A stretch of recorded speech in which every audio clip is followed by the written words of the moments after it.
Welcome to Africa Premium News, your front row seat to Africa's power, progress, and truth. Before we dive in, hit subscribe and turn on the bell, because here, you don't just watch the news, you witness history unfold. Africa is changing faster than anyone expected. A quiet but monumental shift just happened inside the walls of the African Union, one that could redefine diplomacy, security, and economic power across the continent. For the first time in decades, African leaders have elected a new AU Commission chairperson who represents not just generational change, but a radical departure from the old order of dependency politics. This is not business as usual. Behind the handshakes, the smiles, and the speeches lies a battle for the continent's future, one fought not with guns or armies, but with strategy, youth, and vision. The world wasn't paying attention, but they will now. Because this leadership transition inside the AU signals one powerful message. Africa is no longer content to be the world's bargaining chip. It is ready to be a broker of its own future. This generational shift at the African Union could rewrite Africa's diplomatic alliances, reshape its geopolitical posture, and inspire a new wave of continental independence in the age of global power realignment. The African Union Commission is the engine of continental diplomacy, the heart of Africa's collective decision-making. Every term, the election of its chairperson becomes a symbolic test of unity, direction, and independence. And this year's election was unlike any before. For the first time, African leaders chose a figure who reflects the rising generation, one more fluent in digital technology, green economics, and geopolitical self-determination than in the old playbook of aid dependency and alignment politics. When African heads of state gathered at the AU headquarters in Addis Ababa for the election, the tone was different. Gone were the whispers of external lobbying or the shadow of superpower influence. The delegates' focus was sharp. Africa's leadership must evolve. The newly elected chairperson, Djibouti's long-serving foreign minister, Mahmoud Ali Youssouf, is not a newcomer to diplomacy, but his vision signals something fresh. He represents a generation of African leaders who are comfortable navigating multipolar geopolitics, balancing relations between China, the U.S., Europe, and emerging southern partners, while asserting African agency. Under Youssouf's leadership, the AU Commission aims to modernize its institutions, push forward with the African Continental Free Trade Area, the AfCFTA, and strengthen Africa's unified voice in global forums like the G20, COP summits, and UN reform negotiations. His message after election was simple but powerful. Africa will no longer speak in echoes. We will speak in one voice. That statement reverberated far beyond Addis Ababa. For years, Africa's influence in world diplomacy was often fragmented. 55 nations negotiating individually instead of collectively. But as global power centers shift, the urgency for African unity has never been clearer. In the past decade, Africa has seen the U.S. scale back its direct engagement through AFRICOM, while China and Russia have deepened their economic and strategic footprints. At the same time, African economies have begun charting their own course, trading more with each other and investing in continental digital and green infrastructure. This leadership change at the AU comes at a defining moment. The world is reorganizing itself into new alliances. BRICS+, the Global South Coalition, and the new G21 group that includes the African Union itself as a permanent member. Africa is no longer an observer in global politics, it's a player. Youssouf's background in foreign affairs gives him the credibility to manage this delicate balance. As Djibouti's foreign minister, he brokered regional peace efforts, managed relations with the U.S., France, China, and Gulf states, all of which maintain military or economic influence in the Horn of Africa.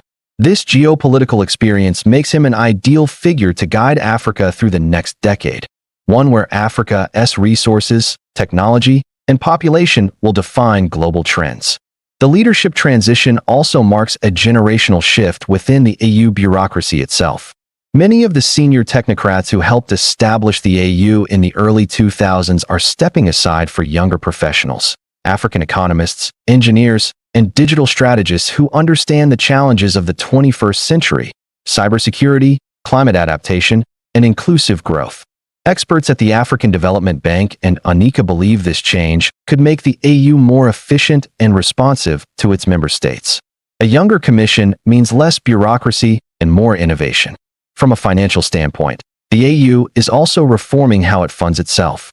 In 2024, member states agreed to increase domestic contributions and reduce reliance on European Union grants. This is part of the Financing Our Future agenda, a strategy to make African-led institutions truly independent.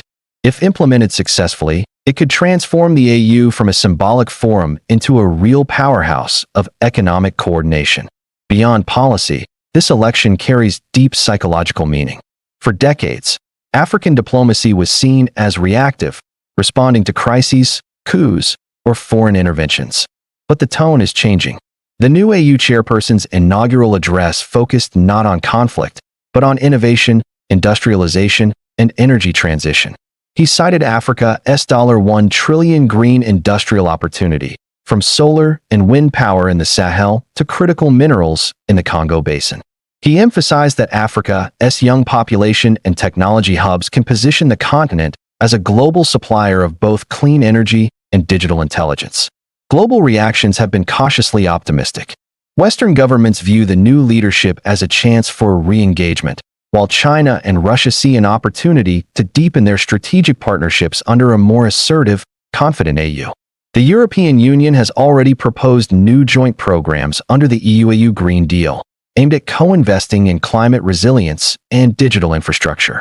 Meanwhile, the African Continental Free Trade Area, AFCFTA, Secretariat in Accra is working closely with the EU to fast-track full implementation by 2030, potentially creating the largest free trade zone in the world.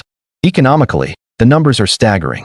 According to the World Bank, Africa's combined GDP could surpass $5 trillion by 2035 if integration succeeds. The IMF projects that Africa will account for nearly half of global population growth in the next 25 years, making its markets, labor, and innovation critical for global stability. But this isn't just about economics, it's about identity. The generational leadership shift within the AU is redefining what it means to be African on the world stage: self-confident, innovative, and strategic. Observers have noted that Youssouf's multilingualism, fluent in French, English, and Arabic, mirrors the linguistic diversity of the continent itself. His appointment reflects a more inclusive African identity that transcends colonial linguistic divisions.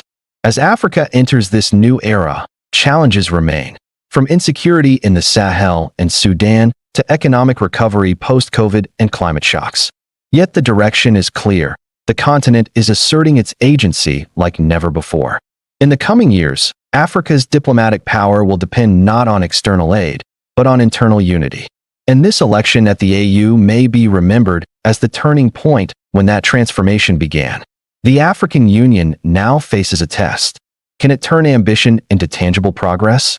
Can it become not just the voice, but the engine of Africa's new geopolitical era? If the early signs are any indication, with renewed funding, stronger trade integration, and generational energy, the answer may finally be yes. This is African Premium News, where Africa speaks for itself. Don't miss a story that matters. Click subscribe, ring that bell, and stay ahead of the headlines. Africa's future starts right here.